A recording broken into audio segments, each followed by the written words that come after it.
Hello, everyone. Hi, hello.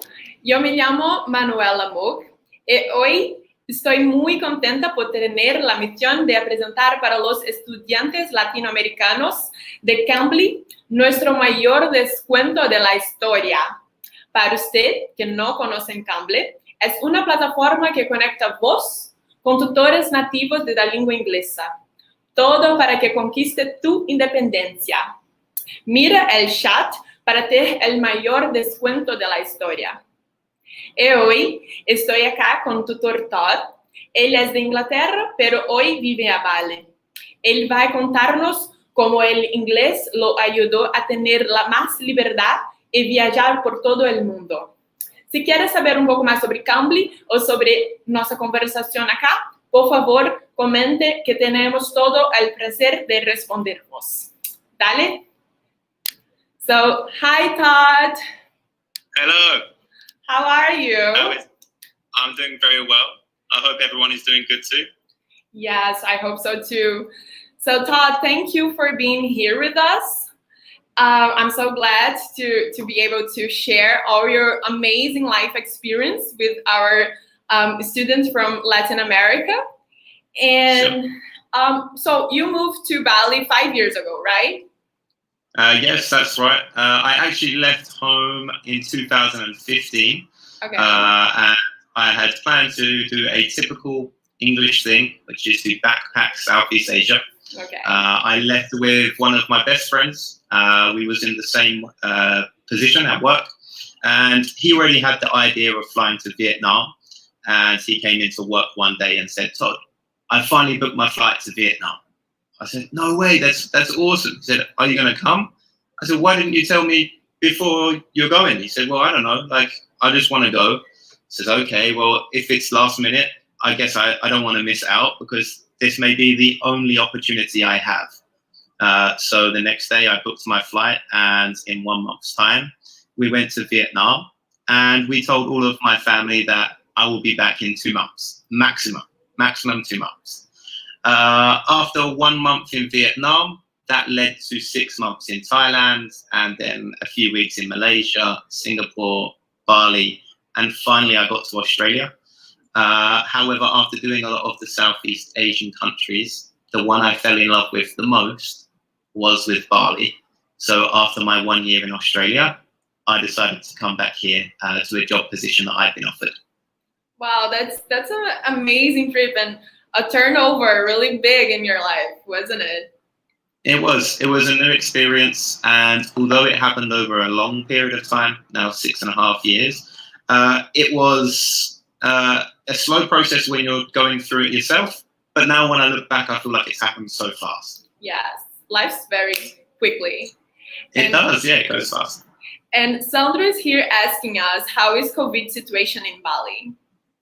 Actually, it's not the worst that I've heard or seen. Indonesia as a whole is really not great. Their city called Jakarta is very densely populated, so it has a lot of people there, and they're suffering with the infection rate. So it's always going up, normally in the thousands per day. So they have started an earlier curfew. So now all of the restaurants and everything will now shut at 5 p.m. So if you want to go for dinner or get your food, you have to go there early. But in Bali, as it's only a small island, they have been able to contain it really well. Out of the 17,000 islands in Indonesia, Bali was rated or given an award for the people that were wearing the most face masks. Oh. So because of this, they managed to keep the rates really low. So right now, everything is open, the cinema, the restaurants, even some bars. So you can go there, but most things will close at 10 or 11 p.m. So it's good. So you have a little restriction, but you also can have almost like a normal life. Yeah, for the last year, it's been normal life with a face mask. Yes. And Todd, okay, we have another question here. Hey, Todd, sure, go for it. Do you have any students from Mexico? What are the greatest mistakes Spanish speakers commit when they are learning English? That's a good one. Thank you, Antonio. Yeah, it is. I actually haven't had any Mexican. And I don't know whether it's the time, because of the time in Bali, it's the other side of the world. Oh, yes. I come across very few native Spanish speakers. Some of my most popular students are from Japan or from, let's say, I actually get a lot from Kuwait or Saudi Arabia. So for myself, I haven't come across enough Spanish students to be able to tell you what common mistakes they make. But hey, every nationality has common mistakes, but it's dependent on the individual. The harder you try and the more you practice, you can remove any mistake or any bad habit. The more you practice, the faster that habit will go. So what would you say is the your best tip for people who are trying to learn a new language?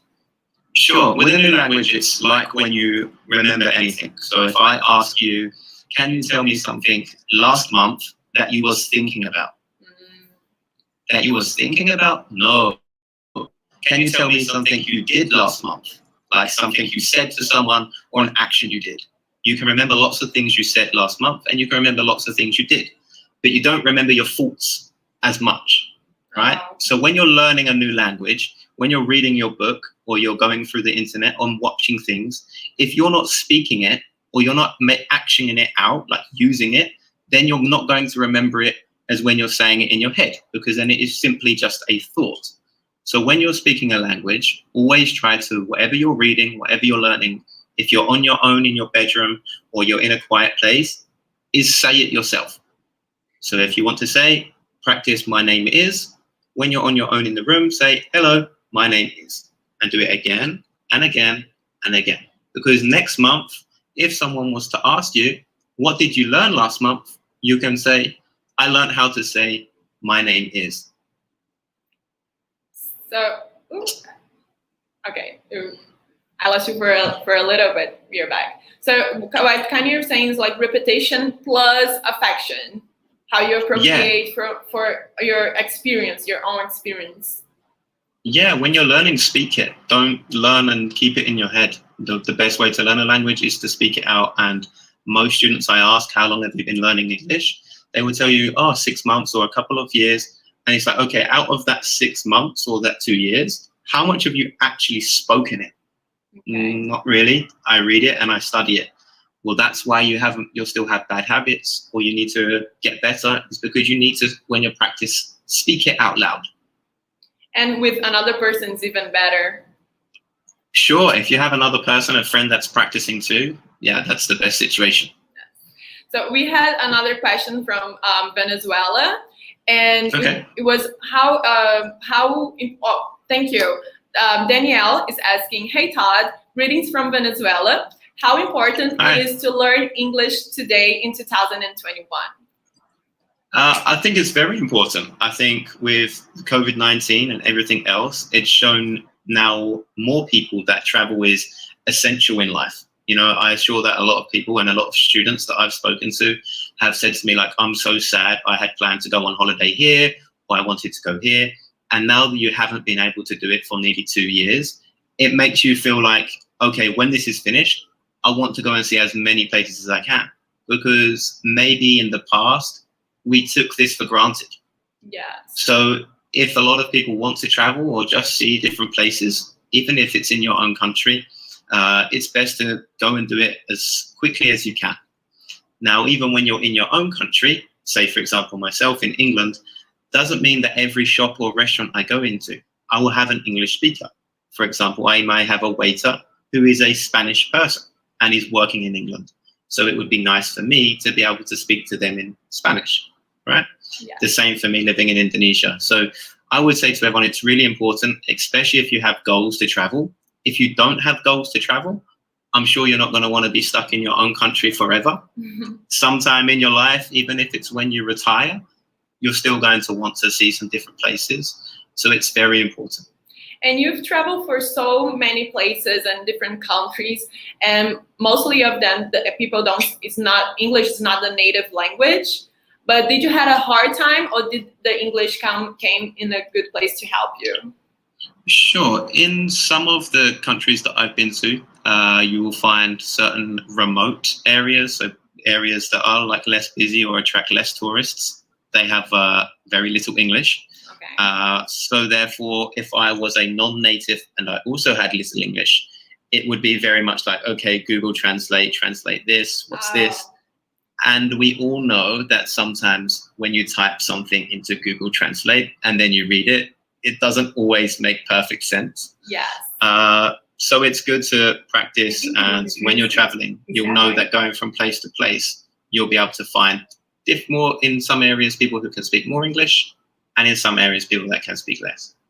And where did you find it most difficult to communicate with natives? I would say I was in Vietnam, and I was in a small village called Hoi An, which is like an ancient city. It's very cute. It has lots of small, unique cafes. And a lot of the locals there, unless they was working in hospitality, Okay. Their English was very limited. So then you find yourself using more hands, and things can become quite frustrating because maybe all you want to do is get the bill to pay for your restaurant money, and they don't understand what you want. So yeah, it's good to have at least the basics. And then if you're a slow learner, it's okay to learn as it comes. But if you want to learn it fast, get the basics locked in. And we had another question here about exactly. Oh, thank you, Pedro, Manuel. Hi, Manuel and Todd. Hi. Do you believe that learning English brings you independence to travel around the world? Yeah, 100%. I've met in my journey, especially when I was in Thailand, I had a job as a party representative. So I lived on a very small island called Koh Phangan. And it's famous for something called a full moon party. Oh, I know every this time, one.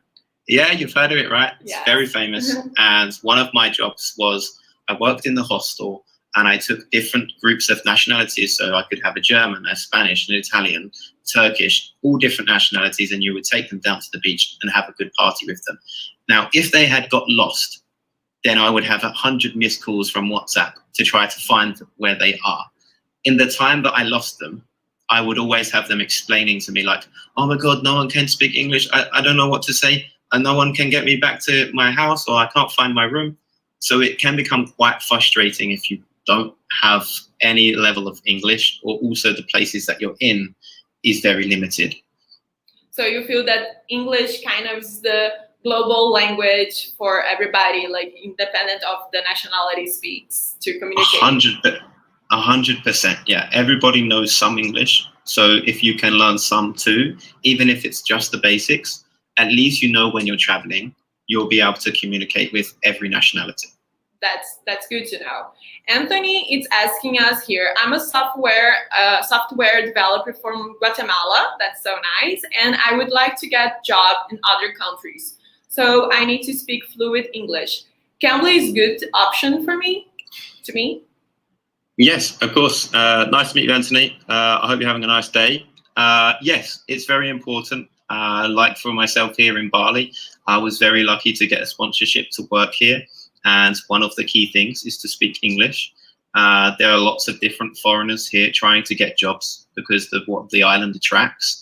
And a lot of them are either Russian or French or Spanish, and they are always in competition with other level speakers of English. So it's always good to take your IELTS exam, or if you're taking YDS or another one, it's good to always improve your score.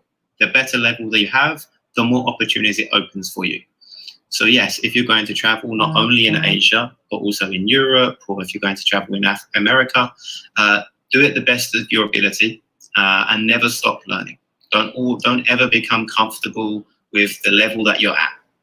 There's always more. And even as a native English speaker, there's still more grammar and more sentence structuring that I could use if I wanted to become a professional novelist. So there's always more that you can learn.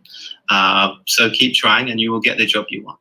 And what I've seen from searching for tutors in Cambly and speaking to a lot of them is that besides the fact that you're also all very good teachers in grammar and speaking and in English, they also have life experience that comes to add it up and like he was saying he's a developer, a software developer. I also see there's doctors and flight attendants that all have like a broad experience in a lot of marketing, and I think it's good. Yeah.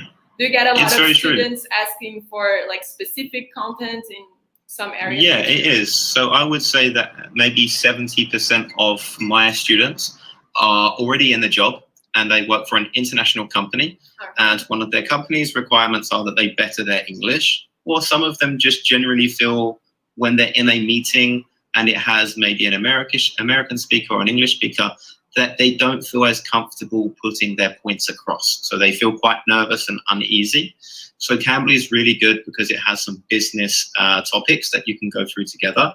And we go through some of the vocabulary, how to use it, also something called idioms, which is something that a lot of native English speakers will use, and they will use them only in situations that you're in. So in a meeting, they may say like a saying, like a phrase that maybe wouldn't make sense to you unless you're a native English. So we can do these phrases so that if you hear them on a meeting call, you will then understand what they are saying. So Cambly is really good because it has it in very simple slideshows that we can go through together. And if any questions you have, you can just ask. Yes, and all the tutors that I've talked to, they're very patient and they're very open. And we just got a thank you from Sandro that saying that you have like a really nice and understandable English. So thanks. Oh, great. And Roberto is asking, how is life different between London and Bali? Very different. One is a very busy city and the other one is a tropical island. Yeah. As most people will ask when you speak to a lot of English people, they will tell you, what's the one thing you don't like about England? Okay. The weather. Yeah. So it's the instant thing, and the same for me and also my family is when I had the opportunity to travel and then realized that I could actually make a living overseas in a warm country, I grabbed at that opportunity and I wasn't going to let it go. The idea now of moving back to England and spending every day in the wind, the rain, the cold, no thank you. Okay. So I'm very jealous of people. Really well. Yeah, that's it. So that was the main thing that I love here. And also there's sort of less, I guess in some countries it's the same as London, but everything feels quite robotic. So you can do this, you can't do that, you must do this, you must not do that. And it always feels like you're abiding by every law, every rule, and it feels like if you don't do this, you're not accepted, not only by the world, but also accepted by your friends, your family. Everything must be in order. Whereas in island life, it's like you can do what you want, just be happy, and don't make anybody else angry. So as long as you're doing what you want to do, make yourself happy, and you're not making anyone unhappy, just do it. It's okay. And that's so cute. And I know, because we've spoken the other day, that it was not only the weather that make you stay in Bali. And we have in the chat the name of your girlfriend, their partner. Yeah. And do you want to tell this inside story about how you guys met? Sure, yeah. Yeah, this is going to be a bit cheesy, so everybody hold on. But yes, I was in Bali, and being 5 years ago, I was quite young, or a lot younger than I am now. So as every young man in another country, you just want to have as much fun as you can. Until one day I was walking down the street, and I remember making eye contact with a girl on the other side of the road and gently looking at her and thinking, wow, she's really pretty. And she see me looking at her. So, you get that, oh, I've been caught out. Oh no, what am I going to do? And anyway, I continued with my evening. I didn't say hello. And I woke up the next day, and this is her side of the story, is that one of her friends liked my Instagram photos because they recognized me from another person in Bali. So I remember looking at the photos on Instagram saying, I really recognize this girl. Like, where have I seen her? And then the penny dropped, and I realized that, hang on, this is the girl from the street that I see. Oh my God, and that's destiny. I really liked the look of her and everything. So I messaged her straight away and said, yo, where are you? What are you doing?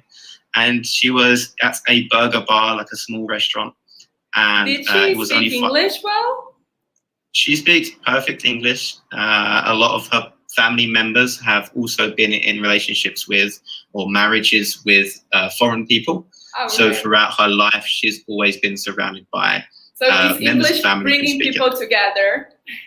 It does. In It love. definitely brings people together. Yeah, it's it. You're not restricted to only falling in love with the people of your own nationality or the people of your own language.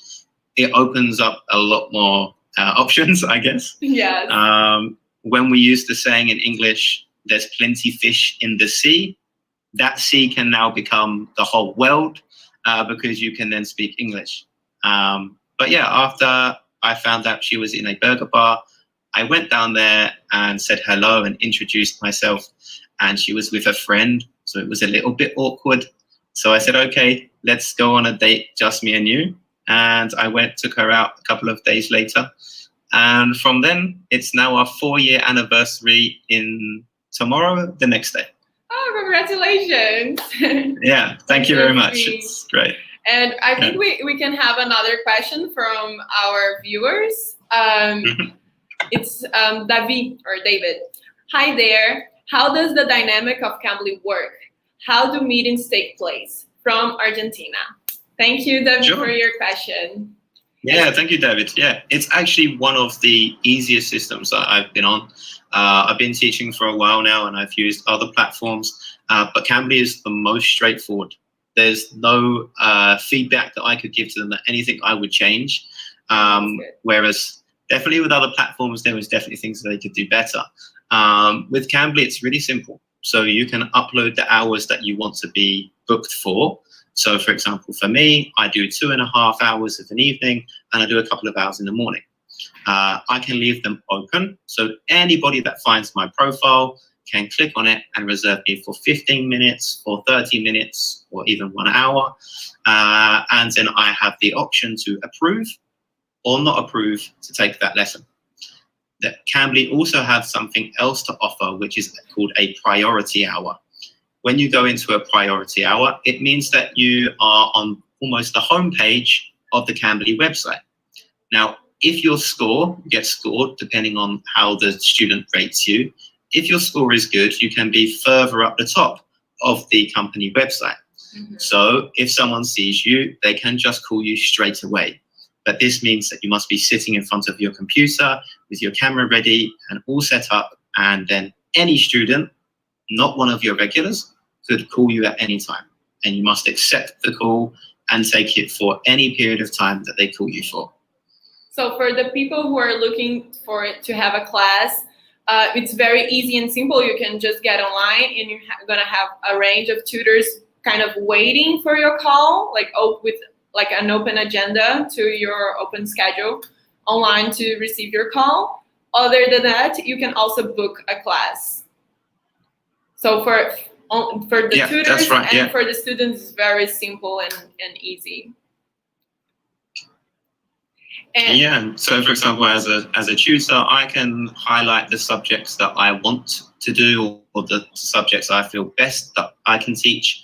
And also if a student wants to look for a tutor that teaches a particular subject, then they may choose me. And you can also highlight the points that you are looking for if you want any specifications. I love a cheesy story as well, Antonio. That's right. We just see. I also love. Don't make me blush. No, love brings people together, and also does English. And okay, we have one more question from It sure does. There exists problems communications with all the different English accents when people non-native speakers try to speak with native speakers from different countries, South Africa, England, or USA. How would you? Okay, so you mean that do non-natives find it hard speaking to English people with different accents? I think she's asking if there is any accents that is easier to understand than another. To understand. Yes, I guess that's sure. I mean, I would be biased that I'm English. So I would say that the English accent from England is the best accent to learn with. But also it depends on the style. So I have some students that will call me because they have watched all of the Harry Potter movies and want to talk like Harry Potter himself or Hermione Granger. So it depends on what accent you want to learn. Some people watch Family Guy and American Dad in cartoons, and they would like to use the accent from America. So it's preference, it's choice, whichever one you find is easy on the ear. So if you find that when you hear it, you can understand it the clearest, then learn with the tutor that speaks with the accent. Maybe a good tip would be if you're traveling to South Africa or England or USA, try to book a tutors with the same accent so your ears already get used to it. Yes, 100%. Yeah, definitely get used to it, because even as native English speakers, and as some people may or may not know, is in England we have a lot of different accents. So for me, if I speak, I'm not far from London, but if I speak to someone in Newcastle, which is further north of England, I can also find it very difficult to understand them when they speak very fast. So there is always different accents, and as native speakers, we can also find it hard. But just choose the one that you like the sound of and that you can hear the best. That's a good one. People are thinking here us, and don't forget to use this amazing discount of 60% for trying to learn a new language and exiting and gain confidence, right? And freedom to travel all around the world, just like Todd. Yeah, definitely do it. And I want to thank you again for making space in your schedule to be here with us. My pleasure. And it was amazing talking to you. Thank you so much. Yeah, you too. I hope everyone has all the success in learning English. Don't be nervous. All of the tutors on Cambly are very welcoming. We teach people from the age of 4 and 5 who are still learning their colors. And myself, I speak to someone who is 60, 70 years old and still doesn't know his numbers. So it doesn't matter which age you are, which level you are, just start. Once you've made a start, you will feel much better about yourself. Yeah, that's an amazing tip. I think it's very important for us always to keep it in mind that we're always able to learn something new, right? That's right, yeah. Keep going, never give up. Thank you so much, Todd, for your time. Thank you, everybody, for staying tuned here with us. And I hope to see you all again soon. See you guys.